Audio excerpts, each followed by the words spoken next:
Oke, bismillah. Assalamualaikum warahmatullahi wabarakatuh. Bismillah, kita lanjutkan ngaji kita. Dulu kita pernah belajar itu dan dulu pernah disinggung sedikit-sedikit tentang Marcus Aurelius. Malam ini kita masuk agak banyak. Jadi dengan bekal filsafat stoik ini, Marcus bisa jadi pribadi yang tangguh, sabar. Marcus ini dikenal raja yang sangat sabar, ulet, tekun, dan akhirnya menang. Meninggalnya karena sakit, tidak karena perang. Meskipun hidupnya banyak mengalami pengerang, mengalami bencana alam. Oke, kita lihat ya dahsyatnya filsafat dalam diri seorang pemimpin stoikisme. Ada tokoh barat yang meneliti filsafat Islam, namanya Joseph van Es. Katanya Joseph van Es, hasil penelitiannya tentang stoik ini sebenarnya epistemologi yang banyak dikembangkan dalam tradisi filsafat Islam itu bukan Aristotelian, tapi logika-logika stoik. Makanya bau spiritualnya agak kental. Kalau Aristotelian murni kan agak realisme. Kalau coba baca Al-Kindi, baca Al-Farabi, baca Ibnu Sina, itu kan bau spiritualnya kuat. Cara berpikirnya agak bau stoik. Ya silahkan kamu cari sendiri apa ya begitu. Oke, kita lihat ya, di mana menariknya stoikisme khasnya Marcus Aurelius. Orang stoik itu ciri berpikirnya 4.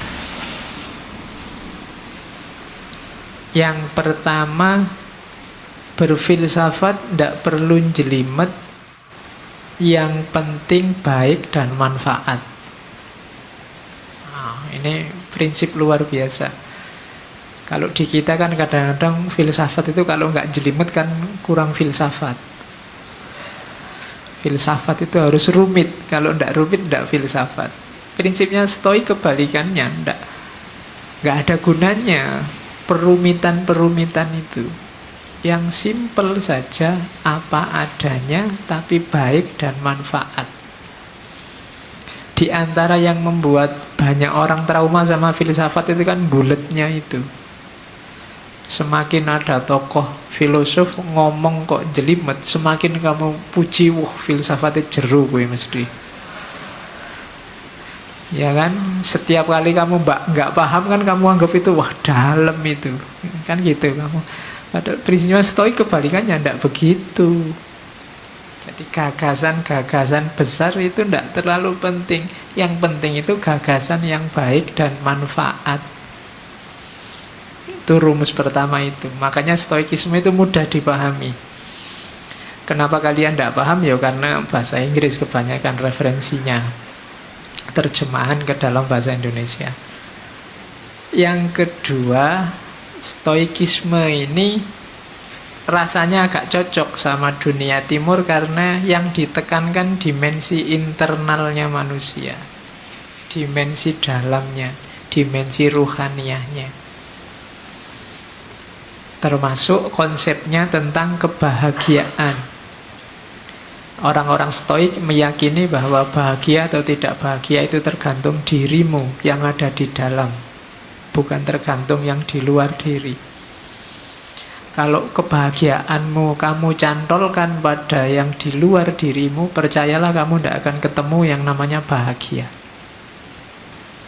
Saya bahagia Pak kalau besok punya uang banyak. Kamu tidak akan ketemu-ketemu, karena begitu kamu dapat uang banyak, kamu pengen lebih banyak lagi.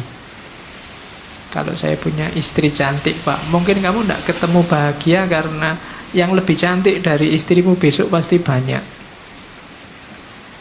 Ya mau kamu kawin, ya pas dikawini cantik, nanti lama-lama ya tua dan jelek. Yang lebih cantik pasti banyak. Kalau dasarmu hanya itu, kamu tidak akan ketemu-ketemu sama kebahagiaan. Kekayaan juga begitu. Maka katanya Stoik, yang penting dimensi dalammu. Meskipun nggak terlalu cakep, nggak terlalu kaya, asal kamu puas, rela, ridho, bahasa agamanya, sudah cukup bahagia. Oke. Kemudian orang-orang Stoik punya pandangan bahwa alam semesta ini kalau dalam agama yang ketiga ini namanya sunnatullah. Ada logos universalnya. Jadi alam ini ada sistemnya dan ada tujuannya. Kenapa kok menurutmu kadang tidak adil, menurutmu kadang tidak imbang, menurutmu kadang tidak cocok? Biasanya kesimpulanmu begitu karena lihat parsial-parsial. Karena lihat satu peristiwa demi satu peristiwa. Kalau kamu baca lebih utuh, lebih luas, sebenarnya semuanya ada skenarionya, ada sistemnya. Itu keyakinannya orang Stoik. Sekali-sekali perlu ada bencana, sekali-sekali perlu ada kesedihan, sekali-sekali itu membacanya jangan diputus di bencana itu saja, di kesedihan itu saja. Bacanya jauh lebih luas, nanti akan kelihatan ada skenario besar.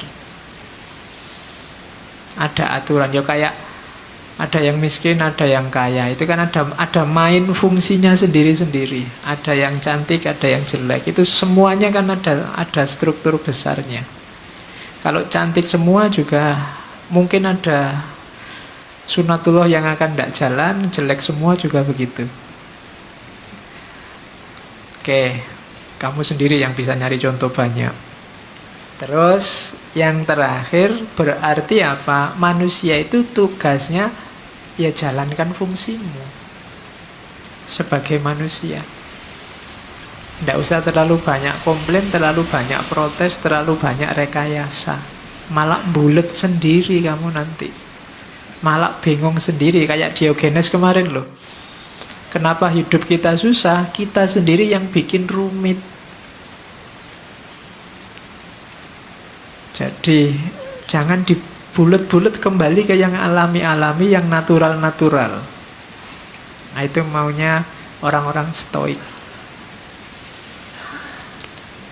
Manusia itu kan yang bikin rumit kan dirinya sendiri. Sebenarnya rumusnya hidup itu kan simpel. Kalau lapar ya makan, kalau ngantuk ya tidur. Kalian ngaji kok sambil ngantuk? Kan bingung, Pak saya ngantuk sekali Pak. Ya tidur. Kan simpel.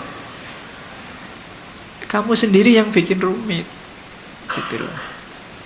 Oke. Kalau tidak punya ya nyari.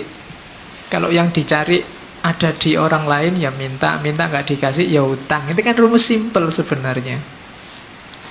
Utang tidak boleh ya dirayu. Ya, nggak bisa ngerayu ya ngerampok. Oke, jadi ada rumus-rumus simpel yang kita bikin rumit sendiri. Dan itu kadang menyusahkan kita sendiri. Jadinya tidak balance hidup kita. Hidup ini ada sunnatullahnya, ada rumus-rumus pakemnya. Ini 4 cara berpikirnya orang Stoik. Sekarang kita lihat Marcus Aurelius, cara dia menerjemahkan gagasan-gagasan Stoik. Saya ambil pertama tentang kehidupan. Malam ini kita banyak ngomong tentang semacam quotes-nya, karena Marcus Aurelius ini tidak meninggalkan karya selain satu buku semacam buku harian yang diterjemahkan dalam bahasa Inggris, judulnya Meditation. Kalian cari, downloadan gratis itu. Masih asli dalam bahasa Inggris. Kalau ada yang pintar bahasa Inggris boleh diterjemah. Dan ini saya potong-potong dari situ, saya klaster-klaster. Cuma tidak bisa banyak karena bukunya tebal, ya kita ambil yang sesuai kadar waktu ngaji kita. Meskipun saya tidak yakin bisa nyampe semua karena banyak.